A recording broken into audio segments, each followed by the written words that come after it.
Welcome to BS Reviews, where my sister and I give each other homework assignments as well as watch live trailers, everything coming out, and talk news and developments of the movie and TV show world. With the most recent one, I believe I gave you Edge of Tomorrow, another Tom Cruise. I've been on a Tom Cruise cruise with you recently, and I want to hear your opinions on that because mine is A Simple Favor, which I was kind of out of the blue. I didn't see that one coming. But let's start with the Tom Cruise one since you literally just finished that movie. I want to hear it fresh in your mind. Today. I usually try to watch my movies like literally an hour or two before we stream. I try to as well. So I am not a Tom Cruise fan. For anybody that watches this, I've never liked Tom Cruise. I don't think that he's a great actor. I see Tom Cruise. You've said that in every one of the movies that I've assigned to. You keep saying it. Exactly. I'll keep giving you Tom Cruise movies, but go ahead. Please don't. But I love Emily Blunt, and she was in this. Going into it, I knew the premise of it. Like, he keeps dying and reliving the same day, like a Groundhog Day, which I love that movie. So going into it, I'm like, okay, I like this premise. This is cool. And I'll just say it. I liked the movie. I liked it better than Oblivion that you gave me. Wow. Okay. I enjoyed the movie. I love the premise of it, and then you add in Emily Blunt being a badass in it. And then I thought he was better in it. I didn't hate Tom Cruise in this movie. All right. So there you go. I enjoyed the movie very much. The aliens that came to Earth to take over, they were just so weird. Like they were moving so fast you could barely see them, but it was like all these like tentacles, like almost like an octopus that was just moving really fast, but it's like a robot octopus, I guess. That's the best way I can describe it. And they would like go into the sand like trimmers and like pop up and kill all these people. You never know where one could be lurking at any point in time. Yeah. I really like the way they did it because the way that he actually relives the day is the very first time that he gets stuck in battle, because he's not like a real soldier, but he makes a bad move and gets stuck and tries to blackmail his way out of it, and then gets stuck in going to war and being on the front lines. Well, anyways, he is literally getting attacked by one of these beasts, which you find out later is one of the alphas. It's not just one of the foot soldiers. It's like an alpha of the beast. Okay. And he's getting attacked, and the thing's on him, and he like pulls like a bomb like right on top of his chest, and it blows up, and the creature is basically killed on top of him. Right. And like gets all of the stuff, and he's killed, and it goes into his mouth. Tom Cruise gets a major facial, is what you're saying. Okay. Yes, an alien facial. Oh, okay. So when he wakes up, and he's reliving the day, and discovers that Emily Blunt character originally had the same thing happen to her, where she was reliving not that day, but a different day. And that's why she was mainly viewed as a hero, because she was able to perfect that day. Yeah. Okay. Yes. What up, Ed? But her powers went away because apparently, instead of dying that day, she like bled out and she still lived, and the alien's blood or whatever, the chemical that was inside of her, went away. Ran its course. I really enjoyed the training montage. Like, I love montages, but the training montage where like he got hurt or whatever, he couldn't keep performing, she just come up and shoot him in the head. I was like, okay, restart. Like, well, think of how annoying that had to be for him every day to kind of re-explain this situation, because at first she was just like, what the hell, but then they kept skipping over it because he's like, okay, this and this, like the scene where he's in the general's office. How many times did he have to do that fucking scene? That's what makes it. I mean, that's what I liked about it. That's what feels good about the Groundhog Day as well, because Groundhog Day you may only see 13, 15 different days, but they added everything up, how long it would take him to learn piano and such. They say he was there thousands of days, and that's why he knew everything about everybody, and this movie did it correctly as well, I feel. You could overlook that and just be like, oh, he's instantly a genius about everything that happens this day. In this movie, you could see the development each time of him progressing. Yeah, and then they would like get to a point and he's like, well, she's like, what's next? And he's like, well, I don't know, we've never gotten this far before. Or like you could see the first time that they have a conversation with like the scientist, and he's like holding numbers behind his back and stuff, and it's the first time. And then by whatever time later on, he comes in and says the entire conversation before they start. He's like, okay, can we get started now? Like, it's very almost like much a tree enjoy the way the day develops. Yes. It starts at one point and then he just goes out like that. Like he dies here and then he makes it here and then he keeps making a little he bit goes further. he decides to make time. this turn, and this turn goes to this branch, and then he hits every one of the points on this branch, and then realizes that's a dead end with no end result, so he comes back and tries a different branch. And I loved that.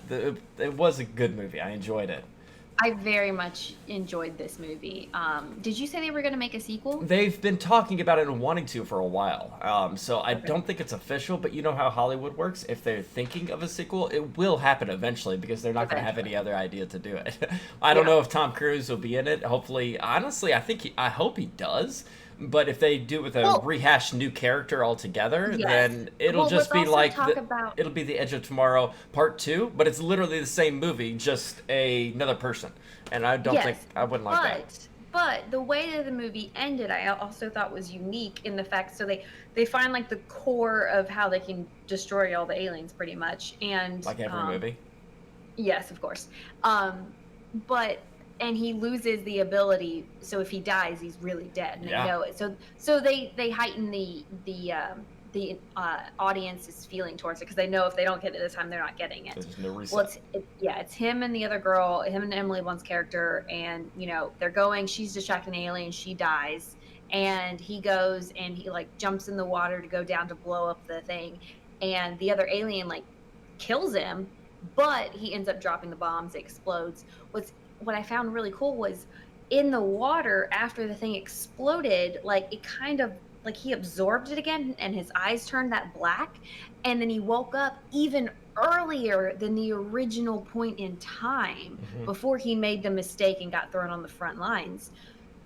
So why was that? Like, what's your theory? They wanted to make a second right off the bat. So, I mean, this could be something. Well, think of a movie that goes in reverse. That would be unique, where you see the last end result, the furthest. Yeah, well, I'm saying not a person, but a movie going in reverse, where you see the original ending of this from part 1, but this one will be how the war started. And then, I mean, there's so many different directions they can go. I really enjoyed the movie, and I wanted you to experience it. I did. Giving it a score, I think I would go with an 8. Ooh, okay. 8. I was close to giving it an 8.5, but I'll just say 8. Very much enjoyed it. I would watch it again. It would be an 8.5 if it wasn't Tom Cruise, right? Yes. Okay. Just want to make sure. So the movie then is an 8.5. Yeah, the movie is an 8.5. Take out Tom Cruise, solid 8.5, but Tom Cruise is in it, so it just goes down half a point. But because he's decent Tom Cruise, he's not like crappy like he just phoned it in. But no, I enjoyed it. It was a good pick. Awesome. Well, I'm glad I gave you something good. Sometimes I give you some bullshit, and sometimes I gotta. You've been doing that. I know. I've been going back and forth. I try to keep you on your toes, and just wait till you got a choice of these two that I'm going to give you towards the end here. Now, mine was A Simple Favor. Now, who are those actresses again? Because I don't know names. Blake Lively is the tall blonde. She's married to Ryan Reynolds. Okay. And Anna Kendrick is the short brunette, and she's from Pitch Perfect. I called this during the movie. I said, hey, she's making martinis with aviation. That's Ryan Reynolds' drink. I didn't even know that was his alcohol. This was filmed in, I believe, 2017, 2018, when he first was coming out with that alcohol, I believe. So when I saw that, I was like, I recognize that. That's cool that she did it with Ryan Reynolds. I did not know she was married to Ryan Reynolds. Yeah. Okay, she's married. Gotcha. They have 3 kids. They met on Green Lantern. Ugh. I know that movie, but they found each other, so something good came out of that movie. I guess so. But yeah, I saw the aviation gin there, and I was ecstatic about that because I was like, I recognize that. The movie itself, I saw it as, and don't yell at me or anything, but it felt like a lighter-hearted version of Gone Girl. Where you didn't know who was. I get it. I got that. Okay, too. good. I'm not going to complain about that reference because I got that feeling too. I enjoyed Gone Girl and I enjoyed The Simple Favor, but they did have similar pieces. But go ahead. Gotcha. So and by the way, Ninja in chat just say congratulations on the baby. I just finally posted a picture in our Discord about it so they could see. Aw, thank you. So, the movie is basically perfect, awesome, motherly, Blonde. single woman that signs up for every community event at her child's school, and just the ideal mom. And then the exact opposite. I don't give a fuck. She's not a bad mom, but she's like one of those people that's like, you care what people think. You're fucking, you're dumb as shit. You must have brain damage, Yeah, she like Blake Lively's character is that like cool mom, and then by cool mom is in a major alcoholic and pathological liar. Not like that. Oh, like, okay. when you look at her from the outside. Hey mom, did you hear your daughter just called you an uncool mom? Shut up. No, when you look at her from the outside, she has the nice car, she has the job, she's beautiful, like, she works for a fashion designer, PR department, the whole 9 yards. From the outside, she looks badass, and then you pull back the curtain, you learn more about her, and that's why Anna Kendrick's character wanted to be her friend, because she's like impressed by her. But then you pull back the curtain, you're like, she's really fucked up. They end up becoming friends, and you kind of find out one is just the Blake Lively character. She's completely, absolute batshit fucking crazy.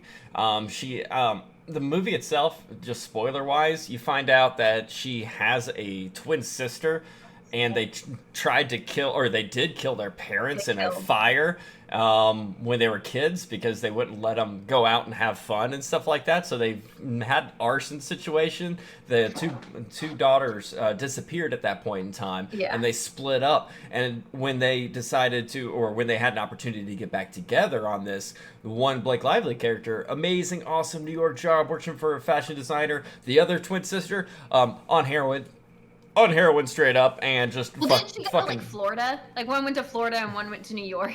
Yeah, that one went north, one went south, but she was just fucking worthless. So the worthless one wanted to blackmail the one that had her shit together for a lot of money and everything, saying, I'll go to the cops. I got nothing to lose. My life's fucking horrible. I'll go to the cops. You need to get me some money.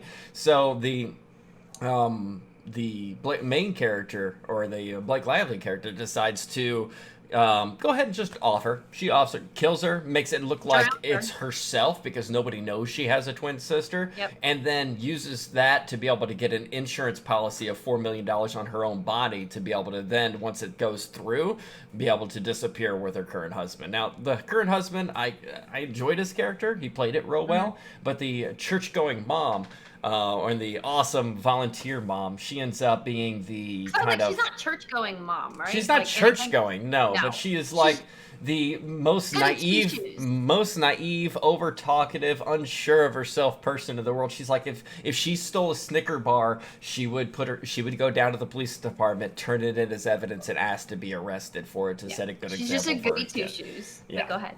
But she's also a brother fucker, which is kind of irrelevant to the story. So just wanted to point that out. And also, you watched her goody two-shoes have sex twice in this movie.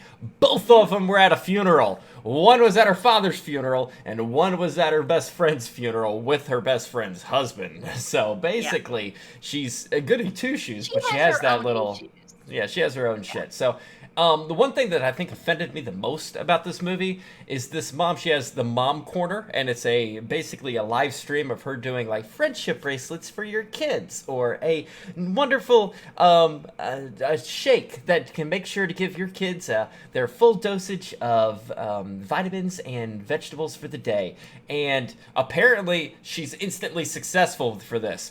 We've now been streaming for a year with over 300 videos, and this goody two-shoes bitch that fucks people at funerals, and her brother as well, is a famous streamer. No. It's because her friend goes missing, and she starts talking about her friend on the stream. Who gives a shit? There's people that go missing all the time. Who gives a shit? It becomes a high-profile thing. Well, I mean, do we know anyone high-profile? We're gonna do a Gone Girl situation to make our stream popular for once.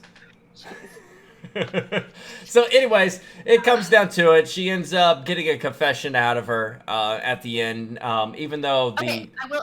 Here's a spoiler. So at that point where the Blake Lively character has already killed her sister, trying to get the money, but then the goody two shoes mom does all the detective work, discovers what's going on, kind of stops her from being able to do that while dating her husband.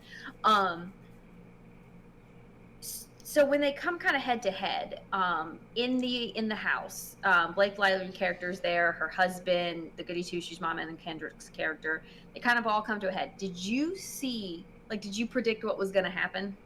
Yeah, basically they try to get a confession out of her by the goody two shoes shooting the husband, but the pop of the gun was so fake and it was a squib right off the bat that I was like, this is all staged trying to get her to confess to the murders that she's done in the past. And she picked up on it as well, which I'm glad for that on there. But then she was like, you tried to get a confession with these two, and she showed like the two bugs that they had in the house to get it on tape and threw it at him. Make friendship bracelets out of this, bitch. One for you, one for you. And I thought that was okay. But then I realized, you know what? We need more success out of her streaming life. And apparently she had a button where she was live streaming the whole thing. And that's how the main character basically got taken down. So it was okay. Nothing I would write home about. And honestly, it's one of those that I kind of would just fade out of my life. It's nothing special. It was okay. It just felt like a watered down Gone Girl. And I was like, why the fuck would I watch this? That's kind of sad. I enjoyed the movie. It was okay, but I'm not going to sit there and rewatch. I'll probably never see it again. And I'll probably never refer to somebody watching it. I don't say it was bad. It had its moments in it. It wasn't bad. I didn't despise it, but it wasn't anything that I, again, would write home to. So honestly, I would give it, out of a 10, I would give it a 5. Oh, that's mean. I thought it was better than a 5. I honestly, in a week, you'll ask me what's the name of it. If you rewatch our video that we just talked about, look at me try to remember the name. I'm not like, it's A Simple Favor. See how I stuttered there? I forgot the fucking name of the movie anyways. Okay. It's a 5, all right? Nothing special. Okay. So I had The Edge of Tomorrow, Tom Cruise, Emily Blunt, and I gave it an 8.